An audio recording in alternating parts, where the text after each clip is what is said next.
do have a question from Councilor Bottomley, and if anyone else is interested, please indicate in the chat. Yeah, I just have two questions, so bear with me. Many concerned citizens, including myself, are now part of a public involvement plan concerning the cleanup of the former Lunt silversmith site. We literally have pages of questions on the cleanup effort. Mayor, tonight I just have two questions for you of what I consider the most pressing issues on the former Lunt site.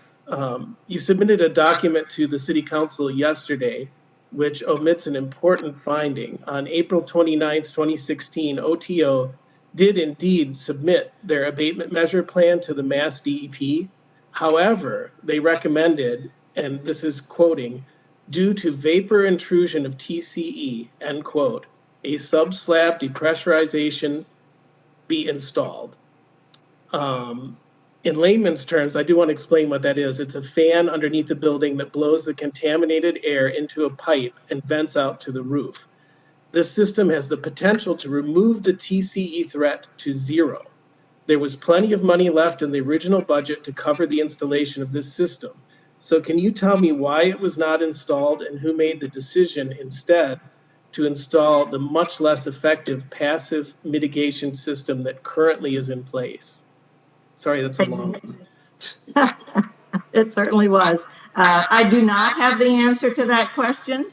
I think that that is a question that's going to be very important to be asked at the public hearing on February 15th. So unfortunately, I can't answer that question for you tonight. I can certainly search through the records and see if I can't find the answer for you prior to the 15th. I'm happy to do that.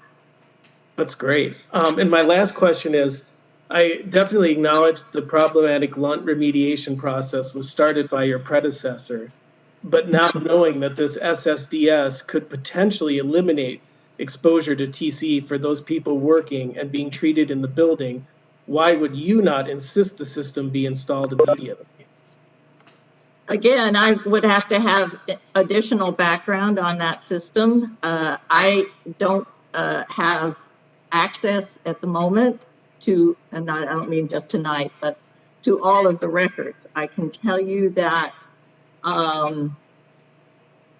as we begin and we're continuing to search for all of the records on the Lunt property, I don't have access to all of them. In other words, I have not found all of the files. There were certainly a great deal of files that were purged. When I say purged, I mean, sent through the shredder as a way to, by the previous mayor for a variety of reasons, I'm sure. And I don't mean to say that they were the Lunt files, but I have not found a single file that comes out of the executive office on that. I know that anytime anything is done on that site, OTO is responsible for notifying everyone. So there are notifications somewhere. Certainly the health department had several of them.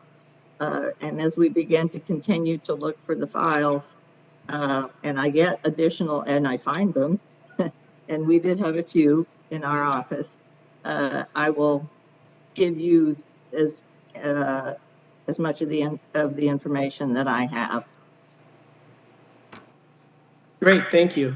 So to also further answer your question, there may have been a decision made. I know that sometimes the LSP will submit that information to DEP and EPA, and their response may have suggested a different pathway. I do not, as I said before, have the answer to your question as to why it wasn't put in. And until I can say I might insist to have it put in, I'd like to know if there was some official reason why it wasn't. Okay. Mayor, thank you very much for the email that you sent yesterday with the timeline on the Lunt cleanup. Mm-hmm. In that email, you stated that the required interview process was currently ongoing to to my knowledge, only one petitioner was called, and he was actually threatened numerous times during the call with defamation lawsuits. Can you assure us that the interview process will be conducted from now on without such disturbing threats? There are many community members who've signed the petition, and it is on their behalf that I am asking. I can't speak to the conversation that was had because I was certainly not part of it.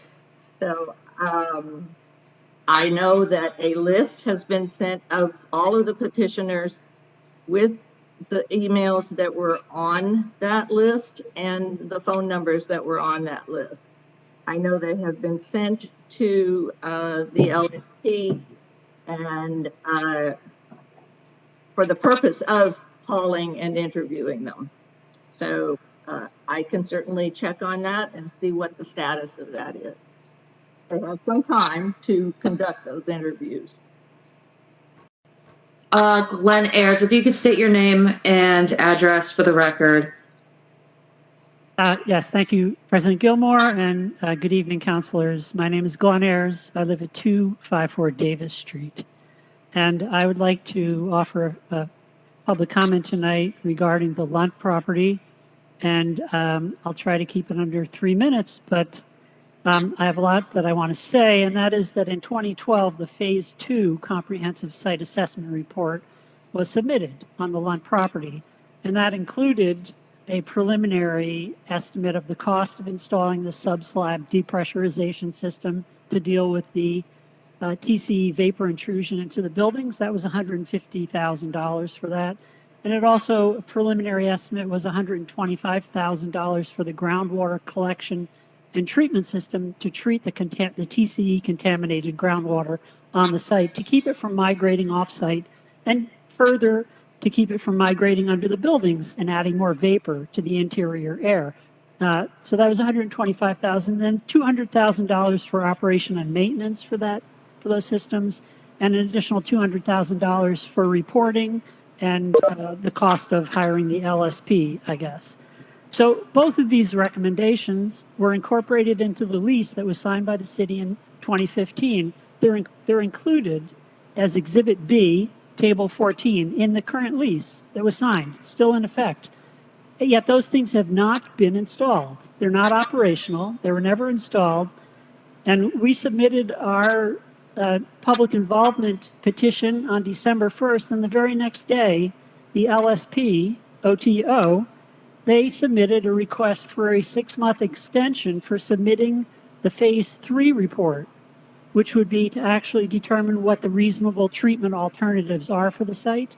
Now, that report, Phase 3, that should have been submitted back in 2012 or early in 2013. It should have taken a couple of months to prepare that, and yet it's 9 years overdue, and the LSP has now asked for another 6-month extension to submit the Phase 3 report. So there is something very wrong with the way this process has been done.